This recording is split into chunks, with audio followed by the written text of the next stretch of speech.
JavaScript के बारे में। ओके, तो सबसे पहले देखेंगे व्हाट इज़ अ जावास्क्रिप्ट। तो जावास्क्रिप्ट एक प्रोग्रामिंग लैंग्वेज है जो कि हम ब्राउज़र के ऊपर एग्जीक्यूट होती है, और इसका इस्तेमाल HTML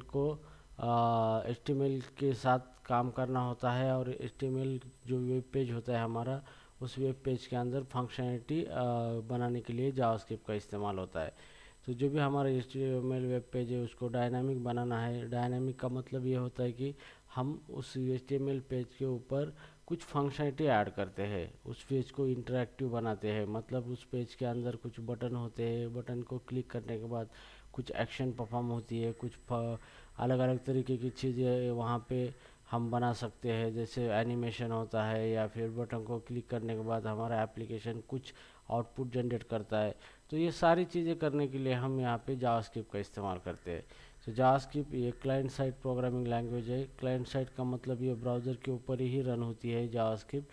और इस जावास्क्रिप्ट ये प्रोग्रामिंग लैंग्वेज होने के नाते इसके अंदर हम प्रोग्रामिंग कर सकते हैं क्लाइंट साइड डेवलपमेंट के लिए। ठीक है, तो जो भी हमारा वेब पेज है उसके अंदर हम जावास्क्रिप्ट के ज़रिए प्रोग्रामिंग करते हैं, और प्रोग्रामिंग करने के बाद हम हमारा जो भी वेब पेज है उसके अंदर हम फंक्शनैलिटी ऐड करते हैं।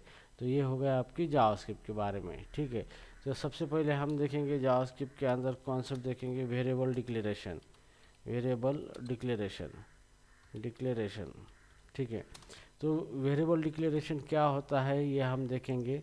तो कंसेप्ट यहाँ पे ये होता है कि जो भी हमारा डेटा होता है, तो डेटा को हमें पहले क्या करना करना होता है, उसके ऊपर ऑपरेशन करने से पहले उस डेटा को हमें सबसे पहले डेटा को किसी मेमोरी लोकेशन के ऊपर स्टोर करना पड़ता है, और फिर जाके उस डेटा के ऊपर ऑपरेशन परफॉर्म करने पड़ते हैं। तो वही ये डेटा को स्टोर करने के लिए वेरिएबल का इस्तेमाल होता है।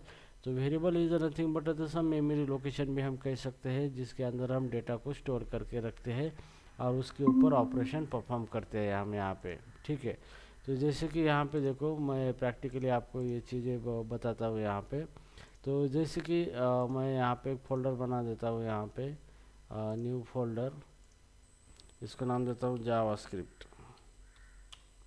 ठीक है, जावास्क्रिप्ट नाम दिया है इसको मैंने, और यहाँ पे इसको मैं इस फोल्डर को ओपन करूँगा VS कोड के अंदर। VS कोड,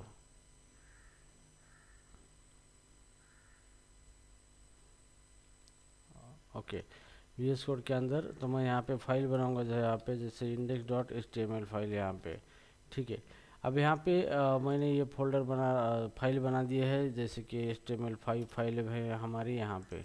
ठीक है, तो ये हमारा HTML है यहाँ पे। तो यहाँ पे जैसे मैं लेता हूँ बटन, यहाँ पे बटन जैसे कि क्लिक मी, इस बटन को नाम देता हूँ यहाँ पे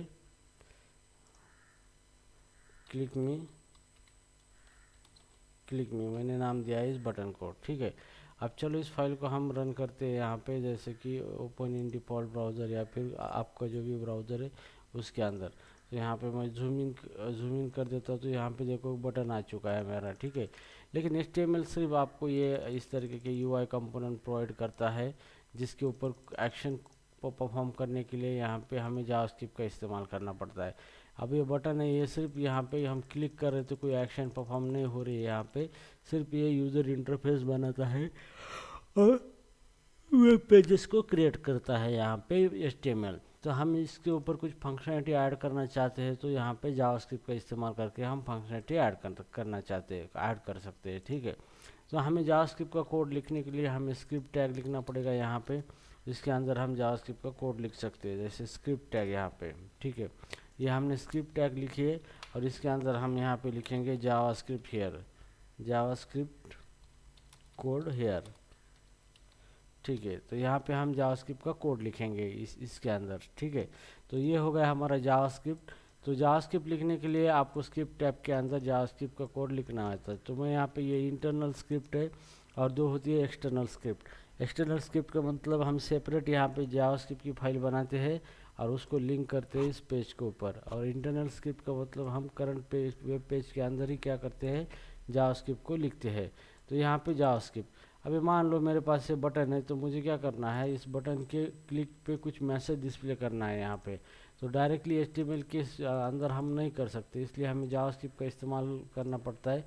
मान लो जैसे कि मैं यहाँ पे एक मैसेज क्लिक करना चाहता हूँ, जैसे यहाँ पे ऑन क्लिक यहाँ पे एक इवेंट होता है। जैसे बटन को क्लिक किया जाता है यहाँ पे अलर्ट मैं यहाँ पे लिखता हूँ और यहाँ पे लिखता हूँ वेलकम। ठीक है, तो जब यहाँ पे क्या किया है, बटन ऑन क्लिक, जैसे बटन पे ऊपर क्लिक करेंगे तो ये फंक्शन रन होगा और इसके अंदर क्या आएगा, ये मैसेज आएगा वेलकम बोल के। ठीक है, इस तरीके से कंट्रोल एस करेंगे हम इसको और फिर से इसको रिफ्रेश करेंगे और जैसे मैं बटन को क्लिक करूँगा यहाँ पे देखो मैसेज आ गया है वेलकम। मतलब ये हमारा पेज अभी डायनामिक हो चुका है। इसके अंदर हमने कुछ फंक्शनलिटी ऐड कर चुकी है, जैसे कि बटन के ऊपर क्लिक करेंगे तो यहाँ पे मैसेज आएगा। तो इस तरीके की चीज़ें जो करनी होती है हम जावास्क्रिप्ट का इस्तेमाल करके ही ये सारी चीज़ें करते हैं। तो हमें जावास्क्रिप्ट सीखनी है ताकि हम हमारा वेब पेज को बेहतर तरीके से बना सकते हैं और फिर हम jQuery का भी इस्तेमाल करके HTML पेज को हमारे अच्छी तरीके से बना सकते हैं यहाँ पे। ठीक है, तो इस तरीके से हम क्या करेंगे, जावास्क्रिप्ट को इस्तेमाल करेंगे। तो सबसे पहले हम यहाँ पे देखेंगे वेरिएबल डिक्लेरेशन, देखेंगे यहाँ पे जावास्क्रिप्ट के अंदर कि हमें वेरिएबल क्या है और उसको किस तरीके से डिक्लेयर किया जाता है डेटा स्टोर करने के लिए। ठीक है, तो यहाँ पे मैं यहाँ पे लिखता हूँ। तो वेरिएबल एक कंटेनर होता है या फिर मेमोरी लोकेशन होता है जिसके अंदर हम यहाँ पे डेटा को स्टोर करते हैं। ठीक है, तो जावास्क्रिप्ट के अंदर वेरिएबल डिक्लेयर करने की तीन तरीके से वेरिएबल डिक्लेयर किए जाते हैं। तो नंबर एक तरीका है यहाँ पे var कीवर्ड का, var x इक्वल टू 10 यहाँ पे। ठीक है, सेमीकोलन। तो यहाँ पे ये x जो है ये वेरिएबल है जिसके अंदर हमने 10 वैल्यू रखी है यहाँ पे। ठीक है, और हम इसको प्रिंट करेंगे कंसोल के ऊपर। तो यहाँ पे कंसोल डॉट लॉग और प्रिंट करने के बाद हम यहाँ पे x को क्या करेंगे, प्रिंट करेंगे इस तरीके से। तो कंसोल डॉट लॉग x को प्रिंट करेंगे तो ये हो गया हमारा वेरिएबल। और कमांड है var कमांड देके x वेरिएबल को हमने डिक्लेयर किया है और उसके अंदर 10 रखा है। तो x के अंदर कितना गया है, 10 गया है। और कंसोल डॉट लॉग ये कंसोल ऑब्जेक्ट है, लॉग फंक्शन है और ये जो x है हमने इसके अंदर पास किया, तो ये कंसोल के ऊपर x की वैल्यू जो है ये 10 इसको प्रिंट करेगा यहाँ पे। ठीक है, तो अभी इसको हम रन करके देखते हैं। हमने रन किया है इसको और इसको इंस्पेक्ट में जाना है हमें, जो कि कंसोल में जाना है यहाँ पे। और कंसोल में जाके जाएंगे, यहाँ पे कंसोल है, क्लिक करेंगे यहाँ पे और यहाँ पे मैसेज के अंदर देखेंगे यहाँ पे। तो ये देखो 10 वैल्यू हमारी कंसोल के ऊपर आ चुकी है, जो कि हमारा वेरिएबल x की वैल्यू थी 10। तो 10 वैल्यू यहाँ पर प्रिंट हो चुकी है। ठीक है, इस तरीके से ये फर्स्ट अप्रोच है यहाँ पे वेरिएबल डिक्लेयर करने का। तो उसके बाद हम यहाँ पे, मैं इसको कमेंट आउट कर देता हूँ इस तरीके से। दूसरे वो है यहाँ पे let x is equal to 20। अब एक सेकंड अप्रोच है, आप इस तरीके से भी वेरिएबल डिक्लेयर कर सकते हो यूजिंग लेट कीवर्ड। तो var और लेट क्या बीच में डिफरेंस क्या है ये हम बाद में देखेंगे, पहले इसका यूज़ देखेंगे किस तरीके से यूज़ हो रहा है। तो लेट x इक्वल टू 20 हमने यहाँ पे दे दिया यहाँ पे। ठीक है, तो जैसे भी मैं इसको अभी प्रिंट करूँगा console dot log console dot log यहाँ पे x दे दूंगा मैं इस तरीके से। तो x मैंने यहाँ पे दे दिया है कंसोल डॉट लॉग के अंदर। तो जैसे भी मैंने ये x दे दिया है यहाँ पे, ये प्रिंट करेगा x को। तो जैसे मैं रिफ्रेश करूँगा यहाँ पे, तो यहाँ पे देखो x की वैल्यू कितनी आ गई, 20। जो मैंने यहाँ पे प्रिंट की थी 20 वैल्यू आ चुकी है यहाँ पे। ठीक है, तो एक तरीका हो गया। अभी मैं x के अंदर 20 रखा हूँ, फिर मैं x को चेंज कर सकता हूँ, x इक्वल टू 40 करूँगा यहाँ पे और यहाँ पे कंसोल डॉट लॉग और मैं यहाँ पे x को यहाँ पे प्रिंट करूँगा। तो अभी यहाँ पे क्या हो रहा है, x की वैल्यू 20 थी, अभी मैंने प्रिंट कर ली, फिर x की वैल्यू 40 कर दी और 40 को मैं प्रिंट कर रहा हूँ यहाँ पे। ठीक है, तो मैंने क्या किया है, वेरिएबल की वैल्यू को मॉडिफाई किया है, पहले 20 थी अभी यहाँ पे 40 आ रही है। ठीक है, तो इस तरीके से क्या होता है कि x की वैल्यू हम मॉडिफाई कर सकते हैं अगर लेट का इस्तेमाल करते हैं तो। ठीक है, तो सेम इसी तरीके से हम यहाँ पे देखो, यहाँ पे var, ये जो कीवर्ड है हमारा var, यहाँ पे var x इक्वल टू 10 लिखा था, हमने इसको प्रिंट कर दिया। और x की वैल्यू को भी हम यहाँ पे मॉडिफाई कर सकते हैं, x इक्वल टू 50 कर देंगे यहाँ पे और लिखेंगे कंसोल डॉट लॉग करेंगे यहाँ पे इस तरीके से और यहाँ पे दे देंगे हम x की वैल्यू इस तरीके से। ठीक है, तो जैसे भी हम x की वैल्यू दे देंगे यहाँ पे, तो यहाँ पे x की इक्वल टू 10 लिखा है हमने, x को प्रिंट किया है। फिर x इक्वल टू 50 लिखा है हमने, तो x की वैल्यू मॉडिफाई कर दिया हमने, और यहाँ पे क्या कर दिया हमने, x को प्रिंट कर दिया है यहाँ पे, ठीक है। अब हम इसको रन करेंगे यहाँ पे, तो देखो 10 और 50 वैल्यू आ चुकी है। तो पहली वैल्यू कितनी, 10 वैल्यू थी यहाँ पे पहली, और सेकंड यहाँ पे क्या हो रहा है, ये दूसरी वैल्यू 50 हमने क्या की है, एक्स के अंदर रखी थी, ओवरलैप की थी उसके ऊपर, मतलब चेंज की थी वैल्यू हमने। तो ये चेंज वैल्यू उसके अंदर आ चुके हैं यहाँ पे इस तरीके से। तो जब भी आप यहाँ पे कंक्लूजन ये है कि जब भी आप यहाँ पे वैल्यू जो है यहाँ पे एक्स की मतलब आप var कीवर्ड का इस्तेमाल करके वेरिएबल डिक्लेयर कर सकते हो, तो उसकी वैल्यू आप चेंज कर सकते हो यहाँ पे, ठीक है, इस तरीके से। और ये जो वैल्यू है यहाँ पे, हम यहाँ पे लेट कीवर्ड का इस्तेमाल करके हमने यहाँ पे लिखा है, वेरिएबल डिक्लेयर किया है। तो लेट कीवर्ड का इस्तेमाल करके हमने वैल्यू को चेंज भी कर सकते हैं हम इस तरीके से, और उसको यूज़ भी कर सकते हैं यहाँ पे, ठीक है। तो ये दो तरीका होता है वेरिएबल को डिक्लेयर करने का। अब यहाँ पे नंबर थर्ड यहाँ पे है, जैसे कि वेरिएबल डिक्लेयर करना है तो हमें कांस्टेंट इस्तेमाल करना पड़ता है, कॉन्स्ट x इक्वल टू 50, ठीक है, सेमीकोलन, और कंसोल.लॉग यहाँ पे, और हम यहाँ पे x दे देंगे इस तरीके से, ठीक है। तो जैसे भी कंसोल.लॉग x दे देंगे हम यहाँ पे, और इसको रन कर देंगे इस तरीके से, रिफ्रेश करेंगे यहाँ पे, तो 50 यहाँ पे आ चुका है यहाँ पे हमारा आउटपुट। तो यहाँ पे कांस्टेंट x इक्वल टू 50 हमने लिखा है। तो इस तरीके से भी हम वेरिएबल डिक्लेयर कर सकते हैं और इसको प्रिंट कर सकते हैं। लेकिन ये इसका मतलब कांस्टेंट है। कांस्टेंट का मतलब ये होता है कि x की वैल्यू हम एक बार असाइन करने के बाद उसको चेंज नहीं कर सकते। तो x को हमने यहाँ पे इनिशियलाइज किया है यहाँ पे, तो एक बार इनिशियलाइज करने के बाद इसकी वैल्यू चेंज नहीं कर सकते। अगर आप यहाँ पे x की वैल्यू चेंज करना चाहते हो, मैंने 60 ले लिया यहाँ पे x की वैल्यू, और यहाँ पे कंसोल.लॉग यहाँ पे अगर आप करोगे, x को प्रिंट करोगे यहाँ पे, तो it will give the error यहाँ पे, ठीक है। तो जैसे भी मैं इसको रिफ्रेश करूँगा तो यहाँ पे देखो uncaught type error assignment to constant variable, मतलब यहाँ पे ये अलाउड नहीं है आपको। एक बार कांस्टेंट करके आपने डिक्लेयर किया है तो एक ही बार वैल्यू असाइन होने के बाद उस वैल्यू को बाद में हम चेंज नहीं कर सकते हम इस तरीके से। तो ये डिफरेंस है कांस्ट और लेट के अंदर। बाकी लेट और कांस्ट सेम वर्क होते हैं, लेकिन डिफरेंस ये तीनों में डिफरेंस कांस्ट का ये है कि कांस्टेंट के अंदर जो वैल्यू आप एक बार स्टोर करते हो तो दूसरी बार वो वैल्यू क्या होती है, इसके अंदर हम चेंज नहीं कर सकते उस वैल्यू को, डायरेक्टली वो वैल्यू हम यूज़ कर सकते हैं। लेकिन एक बार वैल्यू हमने इनिशियलाइज कर दी तो फिर उसको हम बाद में चेंज नहीं कर सकते यहाँ पे, ठीक है। तो यहाँ पे एरर आएगा, यहाँ पे error not changeable, okay, not changeable, okay. तो नॉट चेंजेबल यहाँ पे एरर आएगा, मतलब आप यहाँ पे चेंज नहीं कर सकते, ठीक है। तो इस तरीके से आप क्या कर सकते हो, तीन तरीके से वेरिएबल डिक्लेयर कर सकते हो आप यहाँ पे, ठीक है।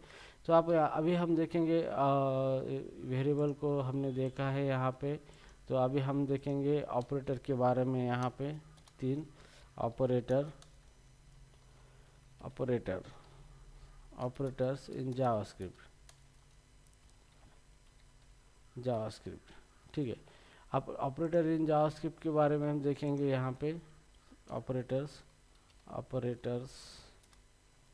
इन जावास्क्रिप्ट, ठीक है।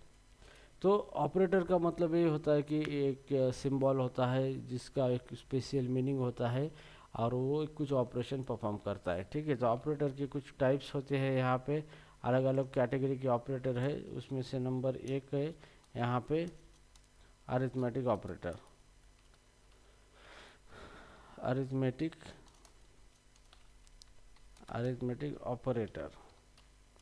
ठीक है। अब अरिथमेटिक ऑपरेटर जो होते हैं, जैसे कि वो मैथमेटिकल ऑपरेटर होते हैं यहाँ पे, जिसको हम अरिथमेटिक ऑपरेटर बोलते हैं। जैसे कि यहाँ पे प्लस होते हैं, माइनस होते हैं, यहाँ पे मल्टीप्लिकेशन होता है, डिवीजन होता है, और ये मॉडुलस होता है। इस तरीके के ऑपरेटर होते हैं, ओके। तो चलो हम इसका एक एक एग्जांपल ले लेंगे यहाँ पे।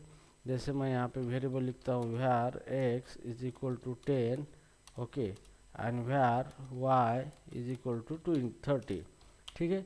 और var z is equal to x plus y. ठीक है, इस तरीके से।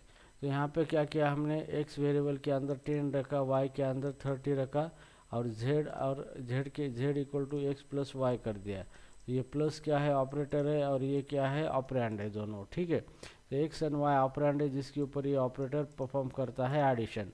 तो x की वैल्यू कितनी है यहाँ पे 10 है, और y की वैल्यू 30 है। 10 30 40 z में चला गया, और इसको हम प्रिंट करेंगे कंसोल के ऊपर, कंसोल डॉट लॉग, और प्रिंट करेंगे z यहाँ पे। ठीक है, तो ये क्या करेगा, आउटपुट दे देगा हमें 30 प्लस 10 इक्वल टू 40 आउटपुट आ जाएगा यहाँ पे। ठीक है, रिफ्रेश करेंगे तो यहाँ पे देखो 40 आउटपुट यहाँ पे आ चुका है हमारा कंसोल के ऊपर। ठीक है, इस तरीके से। तो राइट नाउ ये हो गया हमारा प्लस ऑपरेटर। ठीक है, नाउ सेकंड हम यहाँ पे देखेंगे माइनस ऑपरेटर के बारे में। तो माइनस ऑपरेटर के यहाँ पे सिंबल है माइनस ऑपरेटर। ठीक है, तो यहाँ पे ये क्या करता है, माइनस करता है। तो 10 माइनस 30 कितना होगा यहाँ पे, एक्स माइनस वाई। एक्स की वैल्यू कितनी है 10, और वाई की वैल्यू 30। तो यहाँ पे -20 आउटपुट यहाँ पे आना चाहिए। ठीक है, तो इसको रन करेंगे रिफ्रेश, यहाँ पे -20 यहाँ पे क्या है, आउटपुट हमारा आ चुका है यहाँ पे। ठीक है ना, उसके बाद हम देखेंगे यहाँ पे मल्टीप्लिकेशन ऑपरेटर के बारे में। तो यहाँ पे सिर्फ ऑपरेटर हमें चेंज करना है मल्टीप्लाई। ठीक है, तो मल्टीप्लाई ऑपरेटर क्या करेगा, दोनों के अंदर बीच में मल्टीप्लिकेशन करेगा। तो x इंटू वाई, तो 10 इंटू 30 कितना हो गया, 300 यहाँ पे हो गया, और z के अंदर 300 चला गया यहाँ पे। ठीक है, तो जैसे भी हम इसको रिफ्रेश करते हैं यहाँ पे, तो यहाँ पे आउटपुट आ गया हमारा 300 यहाँ पे। ठीक है, सो राइट नाउ अभी हम डिवीजन ऑपरेटर के पास चलते हैं। यहाँ पे डिवीजन ऑपरेटर, तो यहाँ पे जैसे कंट्रोल भी करेंगे यहाँ पे, तो यह x डिवाइडेड बाय y, अगर हम x डिवाइडेड बाय y करेंगे यहाँ पे इस तरीके से, तो क्या होगा, x को y से डिवाइड होगा। तो 10 डिवाइडेड बाय 30 तो कितना आएगा, 3.3333 समथिंग कुछ तो भी आएगा यहाँ पे, 0.333 इस तरीके से आउटपुट आपका आ जाएगा लाइक दिस। तो जैसे कि हम इसको रिफ्रेश करेंगे यहाँ पे 0.333 ये आउटपुट इसका आ गया यहाँ पे क्या हुआ है, डिवीजन हुआ है। ठीक है, तो इस तरीके से आप क्या कर सकते हो, डिवीजन ऑपरेटर का इस्तेमाल कर सकते हो आप यहाँ पे। अब हम देखेंगे मॉडुलस ऑपरेटर। यहाँ पे मॉडुलस ऑपरेटर यहाँ पे, अब मॉडुलस ऑपरेटर का सिंबल इस तरीके से होता है, मॉड ऑपरेटर। तो मॉडुलस ऑपरेटर क्या करता है, दोनों ऑपरेंड के बीच में, मतलब ऑपरेंड 1 है ये और ये ऑपरेंड 2 है, दोनों के बीच में डिविडेशन करता है और रिमाइंडर को रिटर्न करता है। तो अभी यहाँ पे x ये क्या है 10 है, तो 10 ये 10 डिवाइडेड बाय 30, तो 10 30 से छोटा है, तो ऑटोमेटिकली क्या करेगा, 10 को रिटर्न कर देगा यहाँ पे। ठीक है, तो जैसे कि मैं इसको रन कर देता हूँ यहाँ पे आउटपुट कुछ नहीं आया है। यहाँ पे हमने यहाँ पे कंट्रोल एस कर देंगे यहाँ पे, और कंसोल के पास चले जाएंगे यहाँ पे, तो आउटपुट यहाँ पे 10 आ चुका है यहाँ पे आउटपुट। ठीक है, मतलब x मॉड y का मतलब क्या होता है कि 10 को 3 से मॉड किया जाएगा, लेकिन 10 को 3 से 30 से डिवाइड नहीं हो पाएगा, इसलिए एज इट इज 10 क्या करेगा, वो रिटर्न करेगा। अगर 10 की जगह पे 100 होगा यहाँ पे, तो रिटर्न 100 होगा, तो क्या करेगा ये 100 को 3 से 30 से डिवाइड करेगा, तो कितना आएगा 3390, और रिमाइंडर 10 आएगा यहाँ पे। ठीक है, तो ये ऑपरेटर रिमाइंडर रिटर्न कर देता है, तो इसका आउटपुट कितना आएगा यहाँ पे 10 आएगा आउटपुट यहाँ पे। ठीक है, जैसे रिफ्रेश करेंगे आउटपुट यहाँ पे 10 आउटपुट आ चुका है यहाँ पे। ठीक है, तो ये ऑपरेटर जो है ये क्या करता है, रिमाइंडर क्या करता है, देता है यहाँ पे, दोनों के बीच में डिवाइडेशन करता है और रिमाइंडर देता है। ठीक है, जैसे कि x मॉड y, तो x को y से डिवाइड करेगा और रिमाइंडर जो आएगा वो देगा। तो x से y को मॉड करेगा तो डिवाइड करेगा, तो x की वैल्यू 100 है, 100 डिवाइडेड बाय 30 कितना होता है, 90 तक पूरा डिवाइडेशन होता है, रिमाइंडर 10 आता है, तो वो क्या करता है, रिमाइंडर हमें रिटर्न कर देता है। ठीक है, तो थोड़ा सा हम यहाँ पे AI का इस्तेमाल करके चीज़ें सीखेंगे, जैसे ChatGPT का इस्तेमाल करके यहाँ पे। तो मैं यहाँ पे ChatGPT देता हूँ यहाँ पे, अरिथमेटिक ऑपरेटर जो है यहाँ पे, अरिथमेटिक ऑपरेटर इन जावास्क्रिप्ट। ठीक है। जैसे भी आप इस तरीके का प्रॉम्प्ट दोगे तो यहाँ पे ये आपको देगा, बेसिक अरिथमेटिक ऑपरेटर ये आपको दे देगा इस तरीके से। ठीक है, तो यहाँ तक हमने ऑपरेटर देखे थे 1 2 3 4 5। अब ये जो है इसी को एक्सपोनेंशियल ऑपरेटर बोला जाता है। ठीक है, अब एक्सपोनेंशियल ऑपरेटर का मतलब ये होता है कि ये नंबर की पावर जनरेट करता है। ठीक है, जैसे कि हमें क्या करना है यहाँ पे इस तरीके से, यहाँ पे है फॉर एग्जांपल 2 है यहाँ पे और यहाँ पे 3 है, तो मुझे क्या करना है 2 की पावर 3 निकालना है। तो मैं क्या करूँगा x एक्सपोनेंशियल y कर दूंगा यहाँ पे। ठीक है, तो इसका मतलब x की पावर y, तो x कितना है 2 की पावर 3 कितना होता है 8 होता है यहाँ पे। ठीक है, तो 2 की पावर, तो ये क्या करता है इस तरीके से 2 इंटू 2 इंटू उसको 3 टाइम क्या करता है खुद को मल्टीप्लाई करता है यहाँ पे। ठीक है, x y time multiply by itself. ठीक है, तो यहाँ पे इसी को एक्सपोनेंशियल कहा जाता है यहाँ पे। इसका मतलब x की पावर y, तो x की कितनी है 2 पावर 3 कितना होता है यहाँ पे 8 होता है। तो आउटपुट आपका कितना आएगा यहाँ पे 8 आएगा यहाँ पे इस तरीके से। और जैसे हम इसको रिफ्रेश करेंगे यहाँ पे, रिफ्रेश करेंगे यहाँ पे, तो आउटपुट आपका क्या आ गया है 8 आ गया है यहाँ पे। ठीक है, तो इस तरीके से क्या होता है आपका ये एक्सपोनेंशियल ऑपरेटर वर्क होता है। ठीक है, इसी को कहा जाता है exponential operator, exponential operator, exponential operator इसको कहा जाता है। ठीक है, अंडरस्टूड, ये कंसेप्ट ऑपरेटर आपको समझ में आज आ गए आपको। ठीक है, सो नाउ उसके बाद यहाँ पे हम देखेंगे दूसरे ऑपरेटर के बारे में। यहाँ पे जैसे ChatGPT के अंदर हमने देखा था यहाँ पे ये बेसिक ऑपरेटर है यहाँ पे। अभी यहाँ पे इंक्रीमेंट ऑपरेटर और डिक्रीमेंट ऑपरेटर यहाँ पे उसने दे दिए यहाँ पे। ठीक है, तो इंक्रीमेंट और डिक्रीमेंट ऑपरेटर के बारे में हम देखेंगे। तो हियर जैसे कि मेरे पास है let x is equal to 10 लिखा है मैंने। ठीक है, और x प्लस प्लस x लिखा है मैंने, और यहाँ पे कंसोल डॉट लॉग और यहाँ पे x मैं लिखता हूँ इस तरीके से। तो यहाँ पे क्या होता है प्लस प्लस x का मतलब ये होता है कि x equal to x plus 1, इस तरीके से इसका मीनिंग होता है यहाँ पे। ठीक है, तो प्लस प्लस एक्स का मतलब ये होता है कि x equal to x plus 1 होता है यहाँ पे। ओके, और कंसोल डॉट लॉग x करेंगे तो x की वैल्यू x से बढ़ेगी यहाँ पे। तो अभी यहाँ पे x इक्वल टू कितना है 10 है, तो अभी x प्लस प्लस एक्स करेंगे तो x इक्वल टू कितना होगा 11 होगा यहाँ पे। ठीक है, और आउटपुट यहाँ पे आ जाएगा 11 आ जाएगा यहाँ पे। ठीक है, तो आउटपुट यहाँ पे 11 आ जाएगा। ठीक है, लेकिन आप इस तरीके से भी कर सकते हैं इसको,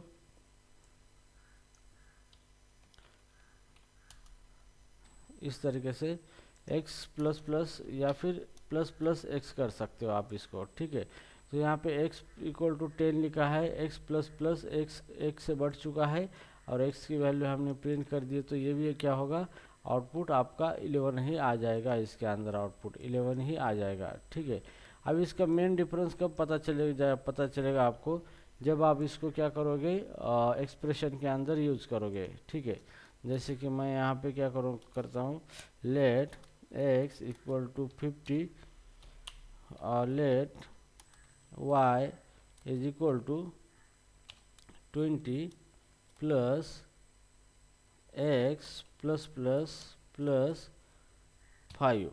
ठीक है, अब यहाँ पे क्या होगा इस तरीके से, इसको मैं क्या करूँगा प्लस प्लस करूँगा और यहाँ पे प्लस 5 कर दूँगा यहाँ पे। ठीक है, अब यहाँ पे क्या होगा कि सबसे पहले x की वैल्यू इंक्रीमेंट हो जाएगी, 20 प्लस x की वैल्यू 50 है, 50 प्लस 1 हो जाएगा 51 हो जाएगा, 51 प्लस 20 कितना हो जाएगा यहाँ पे 71 और ये 5 76 हो जाएगा। तो आउटपुट यहाँ पे 76 y में चला जाएगा यहाँ पे। और कंसोल डॉट लॉग अगर हम करेंगे यहाँ पे कंसोल डॉट लॉग और y को प्रिंट करेंगे हम इस तरीके से, इस तरीके से y को प्रिंट करेंगे यहाँ पे। तो जैसे रिफ्रेश करेंगे यहाँ पे 76 यहाँ पे आउटकम आ चुका है यहाँ पे।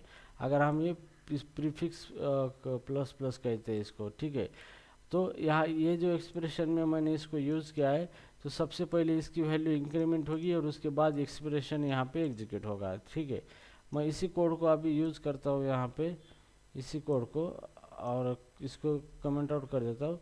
और ये प्लस प्लस की जगह पे मैं इसको एक्स प्लस प्लस ऐसे कर देता हूँ। तो यहाँ पे क्या होता है कि पहले एक्सप्रेशन रन होता है और उसके बाद ये इंक्रीमेंट होता है। तो पहले 20 प्लस एक्स की वैल्यू कितनी 50, 70 प्लस 5 कितने हो गए 75।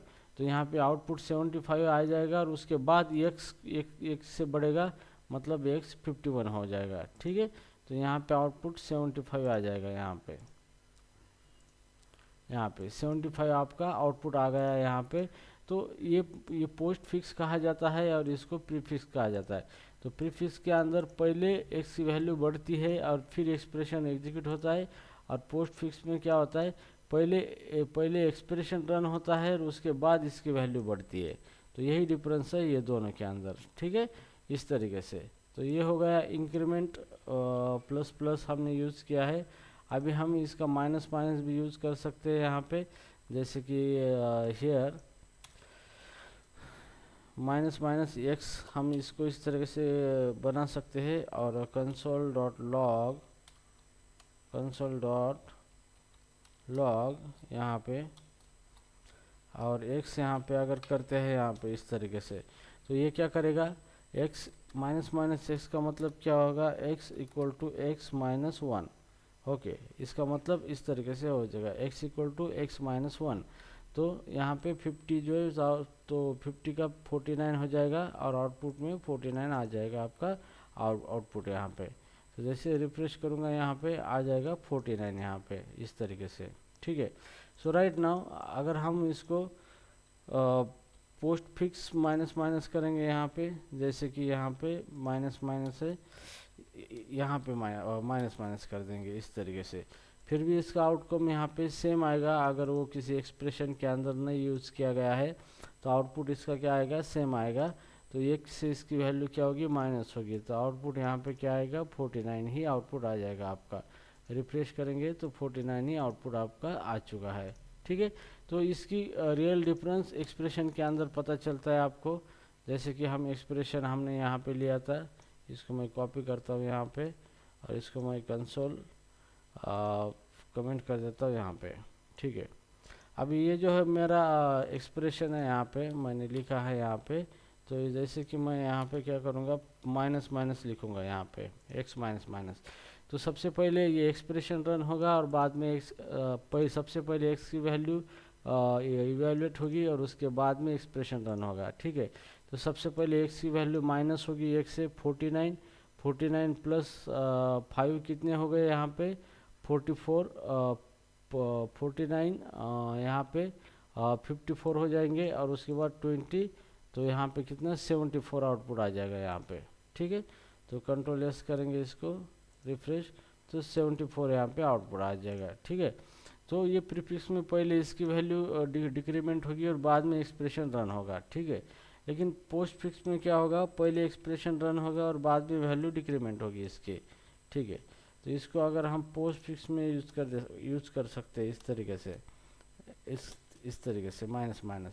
तो सबसे पहले यहाँ पे एक्सप्रेशन रन होगा और बाद में इसकी वैल्यू माइनस होगी। ठीक है, तो 20 प्लस एक्स कितना है 50, 70 प्लस 5 75 हो जाएगा, 75 आउटपुट आएगा और बाद में फिर एक्स की वैल्यू 49 हो जाएगी यहाँ पे। ठीक है, तो इस तरीके से यहाँ पे रिफ्रेश करेंगे यहाँ पे, तो 75 आपका क्या आया है, आउटपुट यहाँ पे आया है यहाँ पे। ठीक है, तो इस तरीके से आप क्या कर सकते हो, इंक्रीमेंट और डिक्रीमेंट ऑपरेटर का इस्तेमाल कर सकते हो यहाँ पे। ठीक है ना, उसके बाद यहाँ पे ऑपरेटर्स के अंदर यहाँ पे ऑपरेटर आए थे, ये आए थे कंपाउंड असाइनमेंट ऑपरेटर, यहाँ पे कंपाउंड असाइनमेंट ऑपरेटर। ठीक है,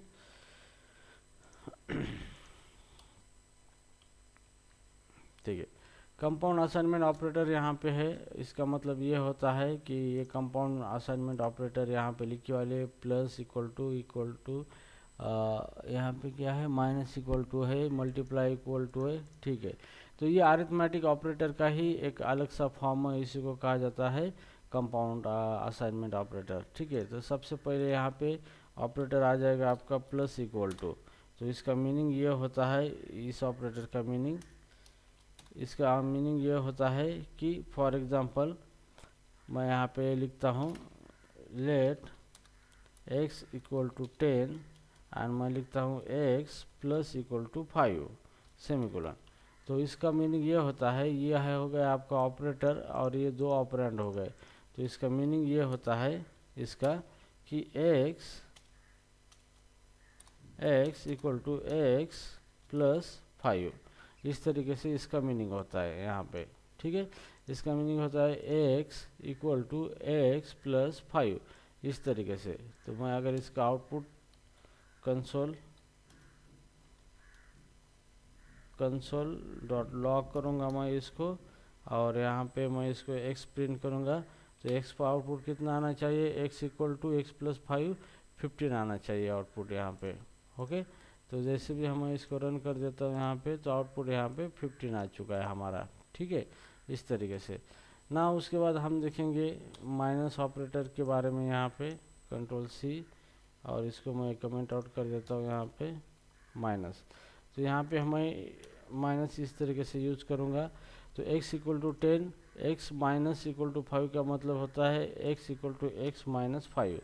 तो यहाँ पे क्या होगा, x की वैल्यू कितनी है 10, 10 माइनस 5, 5 x के अंदर चला जाएगा। ठीक है, और कंसोल डॉट लॉग के अंदर आउटपुट आ जाएगा 5 यहाँ पे। ठीक है, तो हेयर जैसे भी हम इसको रन करेंगे तो यहाँ पे आउटपुट 5 आपका आ चुका है यहाँ पे 5। ठीक है, तो ये हो गया। अभी हम इसके बाद देखेंगे मल्टीप्लिकेशन के लिए कंपाउंड ऑपरेटर मल्टीप्लिकेशन। तो यहाँ पे मैं मल्टीप्लाई का सिंबल देता हूँ यहाँ पे। इसका मतलब ये होता है कि x equal to x multiply by 5। ठीक है, तो x की वैल्यू कितनी है 10, 10 मल्टीप्लाई बाय 5 कितना होता है यहाँ पे 500, 500 x के अंदर ही चला जाएगा। तो x की वैल्यू कितनी हो जाएगी 500 यहाँ पे। ओके, तो जैसे भी रिफ्रेश करूँगा मैं यहाँ पे, सॉरी 50 हो गई यहाँ पे, 5 इंटू 10 कितना हो गया 50 हो गया यहाँ पे। ठीक है, तो यहाँ पे 50 वैल्यू यहाँ पे आ जाएगी। ठीक है, तो इस तरीके से आप क्या कर सकते हो, मल्टीप्लाई इक्वल यूज़ कर सकते हो। मतलब ये उसी x के अंदर 5 को मल्टीप्लाई करेगा x के साथ, और वैल्यू x के अंदर ही अपडेट कर देगा ये यहाँ पे। ठीक है, तो इसका मतलब क्या होता है, x equal to x multiply by 5। तो x की वैल्यू कितनी है यहाँ पे 10 है, 10 इंटू 5 कितना होता है 50, और 50 यहाँ पे x के अंदर चला जाएगा और आउटपुट आपका यहाँ पे 50 आ जाएगा। ठीक है, इस तरीके से। नाउ इसके बाद यहाँ पे आ जाएगा डिवीजन। तो हियर डिवीजन यहाँ पे आ चुका है। तो डिवीजन आने के बाद इसका इस तरीके से होता है एक्सपांशन।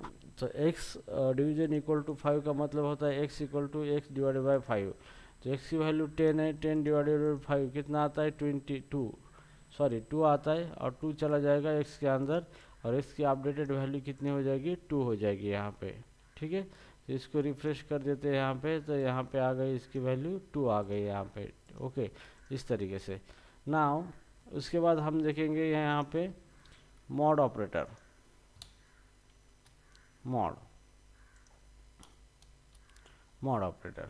ठीक है, अब मॉड का मीनिंग क्या होता है यहाँ पे कि x equal to x mod 5। तो x मॉड इक्वल टू 5 का मीनिंग यहाँ पे होता है x equal to x mod 5। ठीक है, तो x की वैल्यू कितनी है यहाँ पे 10 है, तो 10 मॉड 5 कितना होता है, रिमाइंडर 0 आता है। तो x के अंदर क्या आएगा 0 आएगा वैल्यू। ठीक है, तो x के अंदर 0 वैल्यू आ जाएगी इस तरीके से। रिफ्रेश, यहाँ पे इस तरीके से 0 वैल्यू x के अंदर आ जाएगी यहाँ पे। ठीक है, तो इस तरीके से हम मॉड को भी क्या कर सकते हैं, कंपाउंड ऑपरेटर की तरह इस्तेमाल कर सकते हैं। अब देखते हैं एक्सपोनेंशियल ऑपरेटर। ठीक है, तो एक्सपोनेंशियल ऑपरेटर यहाँ पे जो है इस तरीके से हम इसको लिखते हैं यहाँ पे एक्सपोनेंशियल। ठीक है, इसका मतलब होता है x एक्सपोनेंशियल 5। ठीक है, इस तरीके से, लेकिन ये बहुत बड़ा हो जाएगा, हम 2 यहाँ पे लिखेंगे यहाँ पे x की वैल्यू 2। तो इसका मतलब x की वैल्यू 2 है, 2 टू द पावर ऑफ 5। तो कितना होगा यहाँ पे 2 जो है, तो 5 टाइम क्या होगा 2 इंटू 2 इंटू 2 इंटू 2 इंटू 2। तो ये इतनी बार क्या होगा 2, 5 टाइम क्या करेगा मल्टीप्लाई हो जाएगा। ये 4 हो गया, 8 हो गया, 16 हो गया यहाँ पे, और उसके बाद 24 यहाँ पे आ जाएगा आउटपुट, 16 32 यहाँ पे आउटपुट आ जाएगा आपका। ठीक है, तो ये 32 x के अंदर चला जाएगा। ठीक है, तो इस तरीके से ये वर्क होता है। 32 यहाँ पे आपका आउटपुट आ चुका है यहाँ पे। ठीक है, तो इस तरीके से ये जो ऑपरेटर थे यहाँ पे, ये सारे ऑपरेटर यहाँ पे हमने ले लिए यहाँ पे अरिथमेटिक ऑपरेटर के कैटेगरी में जो आते थे यहाँ पे। ठीक है, तो इस तरीके से हम क्या कर सकते हैं, ये जो ऑपरेटर है यहाँ पे, ये ऑपरेटर इस तरीके से यूज कर सकते हैं हमारे जावास्क्रिप्ट के प्रोग्राम के अंदर। ओके, किसी को डाउट है? सतीश, अमृता? नहीं सर, सतीश? नहीं सर। ओके, ठीक है, everything is clear right now. ठीक है, सो अभी हम देखेंगे दूसरे ऑपरेटर देखेंगे यहाँ पे शेयर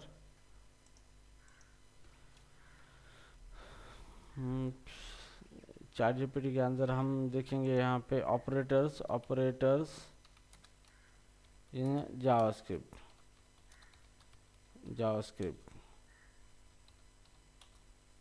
ठीक है, तो यहाँ पे जावास्क्रिप्ट में ऑपरेटर की कैटेगरी आएगी यहाँ पे, जैसे अरिथमेटिक ऑपरेटर है यहाँ पे आए थे, हमने देखा था। ये असाइनमेंट ऑपरेटर आए थे, ये भी हमने देखा है, 2 ऑपरेटर। ओके, ये असाइनमेंट ऑपरेटर है। ओके, ये कंपैरिजन ऑपरेटर है यहाँ पे। ठीक है, तो अभी हम देखेंगे यहाँ पे कंपैरिजन ऑपरेटर के बारे में। ठीक है, तो कंपैरिजन ऑपरेटर क्या करेगा, यहाँ पे 2 वैल्यू को कंपेयर करेगा और रिटर्न ट्रू और फॉल्स कर देगा। ठीक है, तो इसमें सबसे पहला ऑपरेटर है इक्वल टू ऑपरेटर। ओके, तो हियर हम देखेंगे अभी कंपैरिजन ऑपरेटर के बारे में।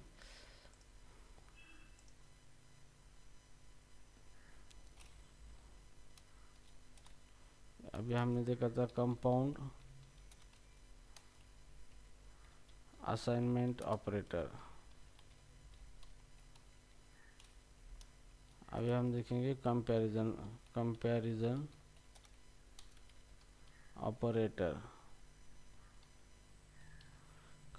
ऑपरेटर। ठीक है, तो कंपैरिजन ऑपरेटर क्या करता है, 2 वैल्यू को कंपेयर कर लेता है और कंपेयर करने के बाद रिजल्ट ट्रू या फॉल्स में क्या करता है, रिटर्न कर देता है रिजल्ट। ओके, उसी को हम क्या कह सकते हैं, कंपैरिजन ऑपरेटर कहते हैं उसको। ठीक है, सो हियर कंपैरिजन ऑपरेटर के अंदर सबसे पहले हम देखेंगे यहाँ पे ग्रेटर देन ऑपरेटर यहाँ पे। ठीक है, तो here comparison operator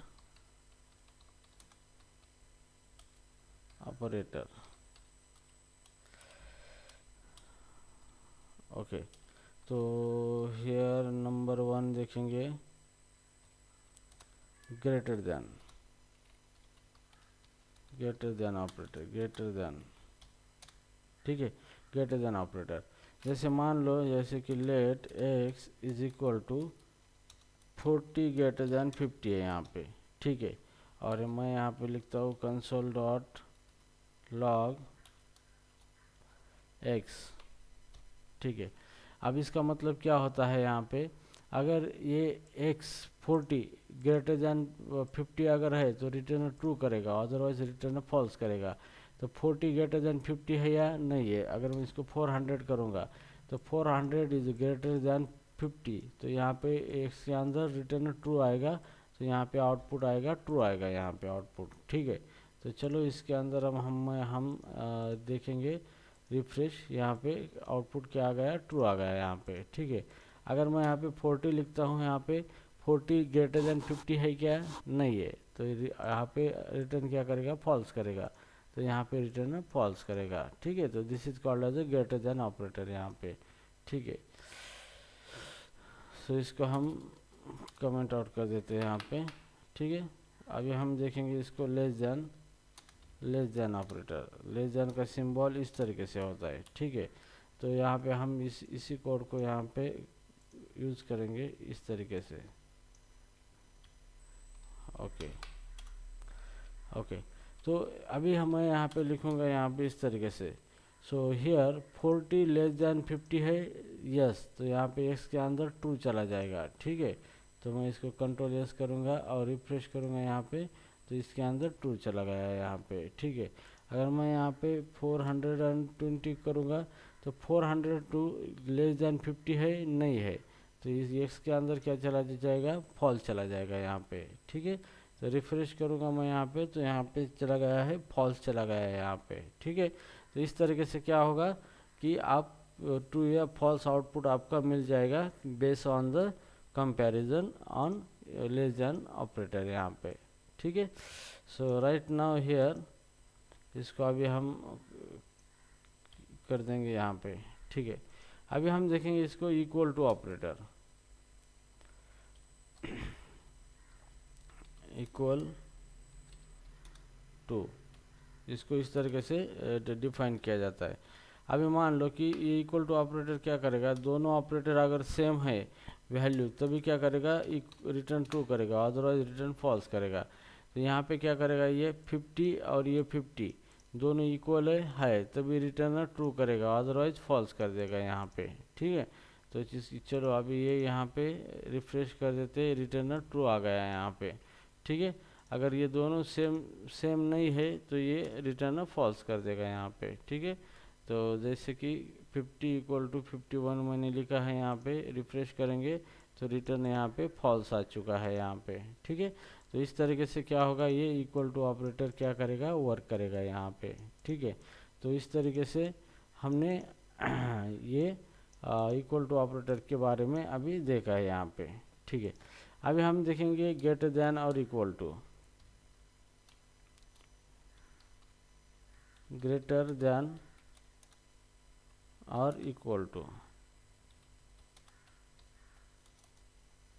equal to, equal than और इक्वल टू, इसका सिंबल इस तरीके से है। ठीक है, तो जैसे कि यहाँ पे मान लो मेरे पास है यहाँ पे ग्रेटर देन और इक्वल टू। ठीक है, तो यहाँ पे देखो ये जो ऑपरेटर है ये दो तरीके से कंडीशन चेक करता है। एक तो ये operator operand one greater than होना चाहिए ऑपरेट टू से, या फिर इक्वल होना चाहिए, तभी जाके ये क्या करेगा, रिटर्न ट्रू करेगा। ठीक है, तो यहाँ पे 400 ग्रेटर देन 550 है, यस, अगर नहीं होते तो इक्वल टू चेक करता है यहाँ पे, लेकिन पहले ये ग्रेटर देन 50 है तो ठीक है, तो आउटपुट यहाँ पे ट्रू आ जाएगा इसके अंदर। ठीक है, रिफ्रेश, ट्रू आया है। अब यहाँ पे मैं लिखता हूँ, यहाँ पे 50 लिखता हूँ। ठीक है, 50 ग्रेटर देन 50 है, नहीं है, लेकिन इक्वल टू 50 है, yes, so greater than 50 greater than equal to 50 है, तो आउटपुट यहाँ पे ट्रू आ गया। ग्रेटर देन नहीं है लेकिन इक्वल टू तो है, तो यहाँ पे 50 इक्वल टू 50 है, तो आउटपुट यहाँ पे ट्रू आ जाएगा एक्स के अंदर। तो एक्स के अंदर क्या आएगा, आउटपुट ट्रू आ जाएगा, रिफ्रेश, ट्रू आ जाएगा यहाँ पे। ठीक है, अगर मैं यहाँ पे लिखता हूँ यहाँ पे 500, सो 50 ग्रेटर देन 500 है, नहीं है, इक्वल टू है, नहीं है, फिर रिटर्न फॉल्स हो जाएगा एक्स के अंदर, तो एक्स के अंदर रिटर्न फॉल्स आ जाएगा। रिफ्रेश करेंगे तो यहाँ पे फॉल्स आउटपुट आ जाएगा। ठीक है, तो सेम इसी तरीके से greater than equal to you work होता है, तो सेम इसी तरीके से लेस देन इक्वल टू भी यहाँ पे क्या होता है, वर्क होता है। यहाँ पे ग्रेटर देन की जगह पे हम लिखेंगे लेस देन और इक्वल टू, लेस देन और इक्वल टू, तो इसका सिंबल इस तरीके से सिंबल है इसका। ठीक है, तो अभी हम इसका सिंबल चेंज करेंगे, 50 लेस देन और इक्वल टू 500 है, यस, तो 50 लेस देन है, तो आउटपुट यहाँ पे ट्रू आ जाएगा यहाँ पे। ठीक है, तो जैसे भी रिफ्रेश करेंगे यहाँ पे आउटपुट ट्रू आ गया यहाँ पे। तो 50 is equal to 50 less than equal to 50 है, यस, 50 लेस देन नहीं है लेकिन इक्वल टू तो है, यस, तो यहाँ पे आउटपुट क्या आएगा आपका, ट्रू आ जाएगा आउटपुट। तो रिफ्रेश यहाँ पे ट्रू आया है। ठीक है, और यहाँ पे अगर मैं यहाँ पे लिखता हूँ कि 500 लेस देन इक्वल टू 50 है, नहीं है, 500 लेस देन 50 है, नहीं है, इक्वल टू 50 है, नहीं है, तो यहाँ पे आउटपुट आपका फॉल्स आ जाएगा यहाँ पे। ठीक है, इस तरीके से आपका आउटपुट आ जाएगा। ठीक है, तो ये हो गए आपके कंपैरिजन ऑपरेटर के ऑपरेटर्स आपके यहाँ पे हो गए। ओके, तो कंपैरिजन ऑपरेटर दो वैल्यू के बीच में कंपैरिजन करते हैं यहाँ पे, और कंपैरिजन करने के बाद आउटपुट जो है हमारा ट्रू या फॉल्स के अंदर वो क्या करते हैं, हमें देते हैं यहाँ पे। ठीक है, सो राइट नाउ यहाँ पे लॉजिकल ऑपरेटर है, लॉजिकल एंड लॉजिकल नॉट और लॉजिकल और ऑपरेटर यहाँ पे, ठीक है। तो अभी हम देखेंगे लॉजिकल ऑपरेटर के बारे में।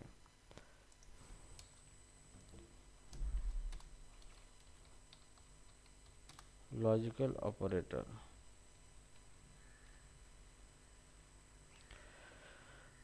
लॉजिकल ऑपरेटर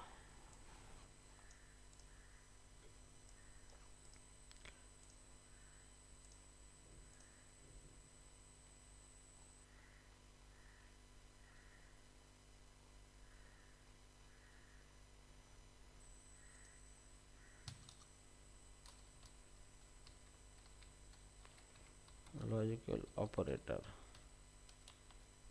ठीक है।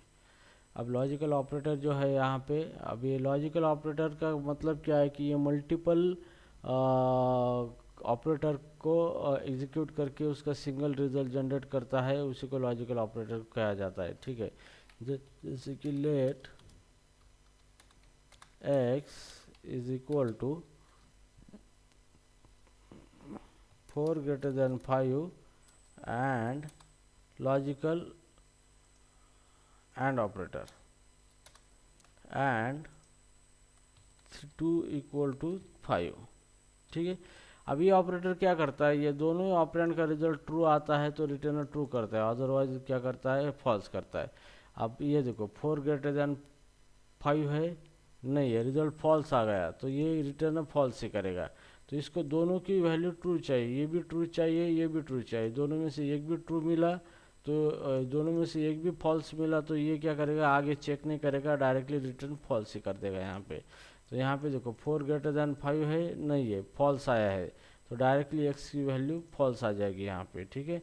तो कंसोल डॉट लॉग के अंदर हम क्या करेंगे, हेयर कंसोल डॉट लॉग, और यहाँ पे x की वैल्यू, x को प्रिंट करेंगे तो x की वैल्यू कितनी आएगी, यहाँ पे फॉल्स आ जाएगी यहाँ पे, ठीक है। कंट्रोल एस कर दिया मैंने यहाँ पे और रिफ्रेश कर दिया यहाँ पे, तो यहाँ पे आ गया फॉल्स आ गया यहाँ पे, ठीक है। अगर मैं यहाँ पे 10 लिखता हूँ यहाँ पे इस तरीके से, तो यहाँ पे क्या होगा, 10 greater than 5 है, ट्रू, फिर ये चेक करेगा 2 equal to 5 है, नहीं है, फॉल्स, तो ट्रू फॉल्स में फॉल्स ही कंसिडर करेगा और x की वैल्यू यहाँ पे फॉल्स ही दे देगा यहाँ पे। तो ये रिफ्रेश करने के बाद x की वैल्यू फॉल्स आ जाएगी। अब ये ट्रू कब करेगा, मान लो कि x,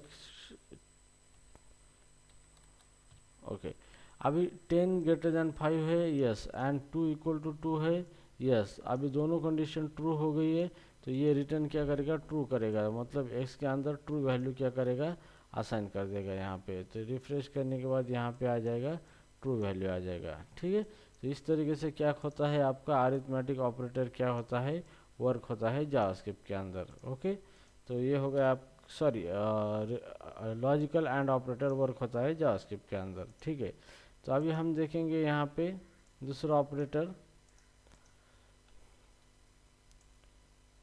और ऑपरेटर, लॉजिकल और ऑपरेटर, ठीक है।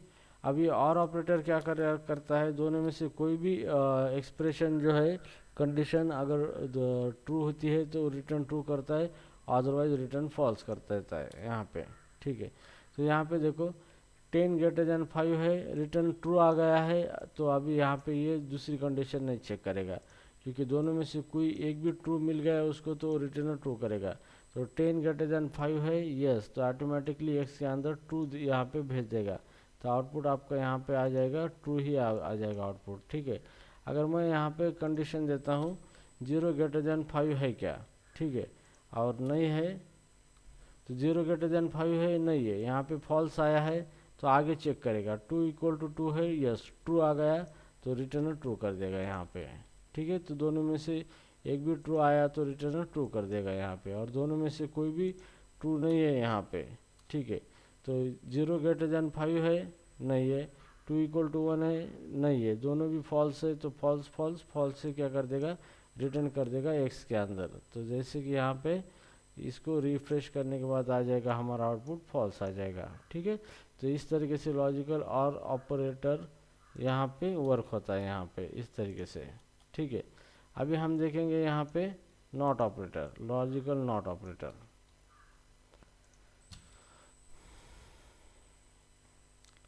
Logical not.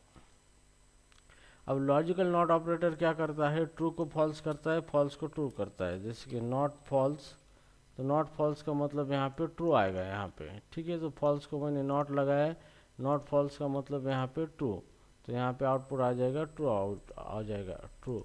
और नॉट ट्रू का मतलब यहाँ पे क्या करेगा, वो उसको फॉल्स करेगा। नॉट ट्रू, नॉट ट्रू लगाएंगे हम, ट्रू को नॉट लगाएंगे तो इसको क्या करेगा, फॉल्स करेगा यहाँ पे, तो यहाँ पे फॉल्स आ जाएगा, ठीक है। अगर हम कोई कंडीशन देते हैं जैसे 2 > 1, तो 2 > 1 ये हमारी कंडीशन है यहाँ पे, इस तरीके से 2 > 1, तो 2 एक से बड़ा है तो रिटर्न ट्रू आएगा, लेकिन यहाँ पे नॉट लगाया है तो ट्रू का यहाँ पे फॉल्स आ जाएगा, तो रिटर्न यहाँ पे फॉल्स आ जाएगा इस तरीके से, ठीक है। तो नॉट ऑपरेटर क्या करता है, निगेशन करता है। निगेशन का मतलब ये है कि ट्रू को फॉल्स करता है, फॉल्स को ट्रू करता है। तो जिस यहाँ पर भी आप नॉट लगाओगे वो उसको क्या करेगा, नॉट में कन्वर्ट कर देगा, मतलब ट्रू है तो उसको फॉल्स में करेगा, फॉल्स है तो उसको ट्रू में कन्वर्ट करेगा इसको, ठीक है। तो इसी को कहा जाता है, और इसी को कहा जाता है यहाँ पे नॉट, लॉजिकल नॉट कहा जाता है यहाँ पे, ठीक है। इसके अंदर किसी को डाउट है? No sir. ओके, तो अगला चैप्टर स्टार्ट करना है या फिर स्टॉप करना है, बोलो। कल सर। कर लेंगे। Satish, any doubt? No sir. Okay.